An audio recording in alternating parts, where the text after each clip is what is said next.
the majority of this movie, there's some sort of animated element happening on screen alongside the real world elements until Eddie actually goes to Toontown, Yeah. and then he's in the cartoon. And oh my god, that was one of the most tripped out sequences I have ever seen. My mind was blown. Oh no!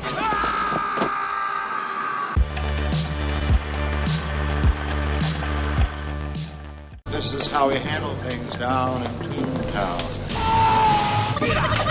Think that's funny? This ain't no cartoon, you know? Eric, Hello, Tig. you just got done watching the 1988 family comedy directed by Robert Zemeckis, Who Framed Roger Rabbit. I was gonna just say Roger Rabbit, but it's Who Framed Roger Rabbit. Which is important. Yes, Who Framed Roger Rabbit? I did just get done watching this. This movie has been on my list for quite some time. Finally got around to seeing this one at your prompting, and boy, am I glad that I did. This movie was great.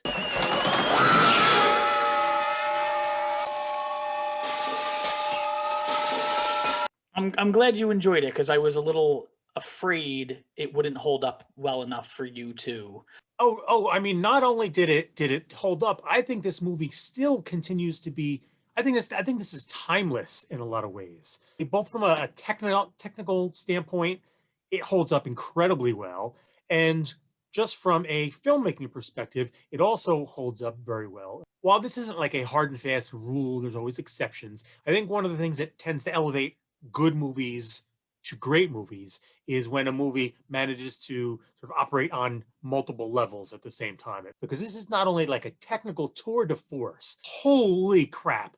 And we'll dive into that pretty deeply. It's also a really rich movie that's both a homage and love letter, as well as a satire and deconstructive commentary on both film noir and the classic golden age cartoons. And it manages to do all these things all at once while still just being a plain old entertaining, fun yarn.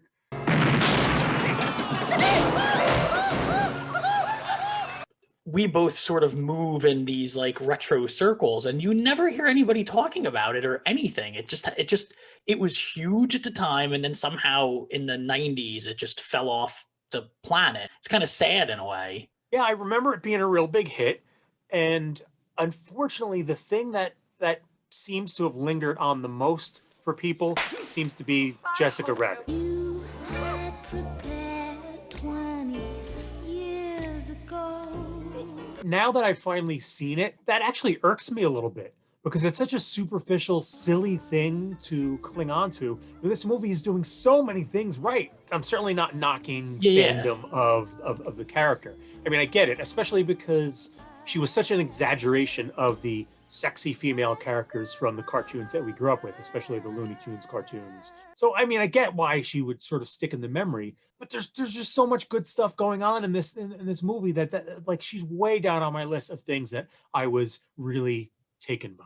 That whole thing of combining live action and illustration or animation has been done before. It's been done many times over the years, but I don't think there's ever been a better example of this, ever. I remember watching the whole making of, back in the day when this came out, and it was insane the stuff that they had to do. There's the obvious stuff, such as needing to have the cartoons interact with things and people and objects in the real world. Pianos moving and the baby holding the cigar and stuff. It's all remarkable. But the one bit that I really like when the weasels are at the detective's apartment and he has Roger under the sink, under the water. The weasel swats at the water a couple of times, like, yeah, and the water just perfectly splashes, which is like terrific. But then shortly after that, after the weasels leave, he and Roger go back to the woman's apartment. Yeah, the waitress, yeah, his ex. Right, and for the most part, a lot of the technical wizardry in this movie is the cartoons interacting with the real world. But here there was this one thing that really struck me at how brilliant it was, and this was the real world interacting with the cartoons. And what I mean by that is there's the hanging lamp that gets hit and it's swinging. So the light source is swinging back and forth, which means the light in the scene is swinging back and forth, and it is impeccably moving across Roger Rabbit as well. The shadows in the light are like swinging back and forth on Roger, on the cartoon, to give you the impression that he is there. He is in that scene. It's a subtle touch that you wouldn't necessarily notice to the extent that you would notice something like, oh, detective guy is private eye guy is sitting in a car, a cartoon car, and driving a car, right? That's big and obvious. But this thing of like a moving light source actually showing itself on the animation. I mean, I saw that and I was like, wow, these guys just had an incredible attention to detail. They had an incredible budget too, so that's why they were probably able to do that. They had the movie cost $70 million to make. So wow. And what year was this? 1988. They probably made it in 87. So that's a lot though. That is an expensive movie for that era, but it shows in all that little stuff there, and there's just so much of it. The majority of this movie, there's some sort of animated element happening on screen alongside the real world elements until Eddie actually goes to Toontown. Yeah. And then he's in the cartoon, and oh my God, that was one of the most tripped out sequences I have ever seen. My mind was blown.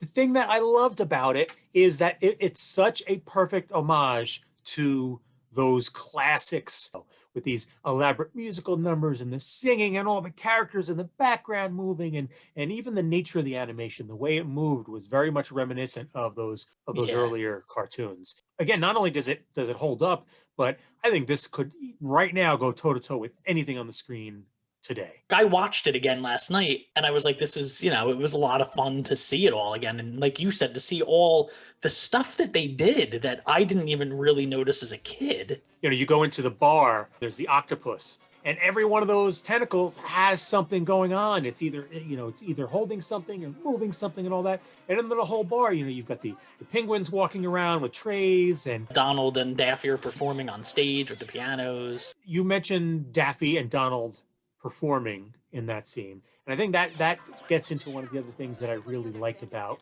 this movie, because there's a bunch of stuff in this movie that is kind of a subtle commentary on the kind of cartoons that we grew up watching. This idea that toons are almost kind of treated like slave labor who are there to be abused for our amusement. Yeah. And their entire existence is, outside of Toontown at least, almost seems kind of miserable. Toons can't be hurt. Therefore, let's just beat the hell out of them. You have Donald and Daffy who are struggling each night. There's a comment about Dumbo working for peanuts. The best part is they work for peanuts. Roger, right at the beginning of the movie, having a refrigerator dropped onto his head over and over and over again. And he's upset because the scene wasn't working out, and he's like, oh, you can keep doing it. You can keep doing it. I'm not worried about you. I'm worried about the refrigerator. Give you stuff. Look. While I'm watching the movie, it made me start to think of the cartoons that we grew up watching in a slightly different way. They're clearly like living beings of some sort. Right. They have feelings and emotions and all that, but they just exist for our amusement to be tortured at will, which I thought was kind of a dark subtext. And then moving on to Judge Doom, who wants to basically wipe out. He's just like, you know what? We're just gonna use that dip to wipe the whole town out and just put a highway through there. Yeah. He's gonna commit genocide for a quick buck, and meanwhile, he's one of them. A construction plan of epic proportions. They are calling it a freeway. And to your point, that's what the whole premise of the movie is about, is that they finally get the right to run their own town through that will that they're looking for. Yeah, exactly. They didn't have autonomy, really. Yeah, when I was a kid, Bob Hoskins' character used to annoy me because he was so like mean and grumpy and stuff. But now when you watch it as an adult, you realize that's the character. That's literally who he's. This frustrated alcoholic. Yeah, they're playing with old tropes, old film noir tropes. You can watch it as just surface level entertainment, and it's great at that. But there's also all this other stuff going on underneath. It was interesting because as a kid, I didn't, you don't notice all that stuff. You're just waiting for the cartoons to show up and all the silliness and everything. And all the stuff that's underneath, they used to put in movies back then and cartoons back then that were for adults, but they don't do it much anymore. But they kind of slip things in there that kids would go over a kid's head that now when I watched it again as an adult, I was like, this isn't really a kid's movie. There's the patty cake gag, which was a great little bit of bait and switch. Okay, and you think there's like some sort of a, sexual kink going on here. No, they were literally playing patty cake. Cake, cake, When the baby's in the carriage and he Yes, comes to yes. talk to, and he says, I'm a whatever year old with a 3-year-old's dinky. Yeah, My problem is I got a 50-year-old lust and a 3-year-old dinky. Yeah, must be tough. when he dropped that line, I was like, oh. Initially, I thought I was going to get really caught up in all the cameos and Easter eggs because there's so many of them. There's so many legendary characters. So many, in fact, I don't know that they could make this today. It was the first time Warner Brothers and Disney were in the same movie. They had to have the exact same amount of lines, which is yeah. seems ridiculous because they're cartoon characters, but You guys got a spare? Bubs does. Yeah? Yeah, but I don't think you want it. Ah, no! Ah! One of the ways that I know that this is a fantastic movie is that you could remove every single pre-existing character from it. You could remove Bugs and Mickey and Daffy and Donald, all the beloved characters. You could take them all out. Nothing would change, and it would still be just as good as it is. yeah, I The movie agree. didn't need those characters. They're just sort of a nice extra. I mean, if I had to like nitpick at something or gripe about something, I Yeah, mean, go ahead. I don't know, but, like maybe the last act goes on a little too long. Like the final confrontation with the judge goes on maybe a little longer than it needs to. Yeah, But- it has a second death, which though you kind of need, I guess, to reveal that who he is.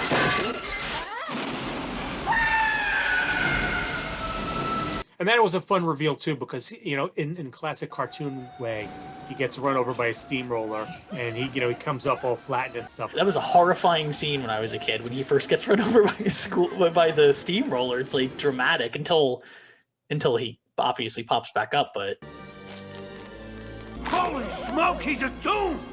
Not just a tune! When I kill your brother, I talk. Yes! I knew some things about the movie, but I wasn't aware that he was a toon. So that was a something of a surprise to me. So when I was first watching his initial death, I was like, "Whoa, this is I mean, it's not bloody, but it's a little kind of gruesome for a movie that's presumably for families." right, Watching him go under that thing, and then of course they reveal the gag, but then even when he's dipped, when he melts in the dip, that's kind of gruesome too. yeah. And even when he in the beginning, the first time you meet him, and he dips the shoe, he just dips the cartoon shoe into the dip to show you like how it works. He's just killing this crying cartoon shoe. Hey, boss. They're not kid gloves, Mr. Valiant. I really like Christopher Lloyd in this movie. I mean, I love Christopher Lloyd. He's so good. He's just Yeah. so good with his like facial expressions. He's such a good bad guy. Yeah, it does look like he had a lot of fun doing this. Like he just had a chance to just chew scenery in the most over-the-top, outlandish way. I like the chemistry between Eddie and Roger Rabbit, actually, considering that he couldn't see who he was interacting with. I was a little sketchy on it at first, but then the bit that sold me on that chemistry and that interaction was when they were in the movie theater. Eddie apologizes for pulling his ears, and Roger's like, you're sorry for every time you pull my ears, or something to that effect. Apology accepted. Put it there, pal. And it was just so charming, and he was just sort of like, ah. Toons. I kind of was like, all right, yeah, that this works for me. Because Roger's actually kind of annoying. He's an annoying character, but he's he's supposed to be. You're the only person in the theater that isn't laughing. Is there nothing that can permeate your impervious pussy? I always loved the opening cartoon because I thought it was just such a cool intro. If you didn't have that cartoon, I feel like you were just going into it saying like, and they're just saying that he's a famous cartoon character. So it contextualizes everything for you right up front, so you understand these are the cartoons that we're going to pay tribute to.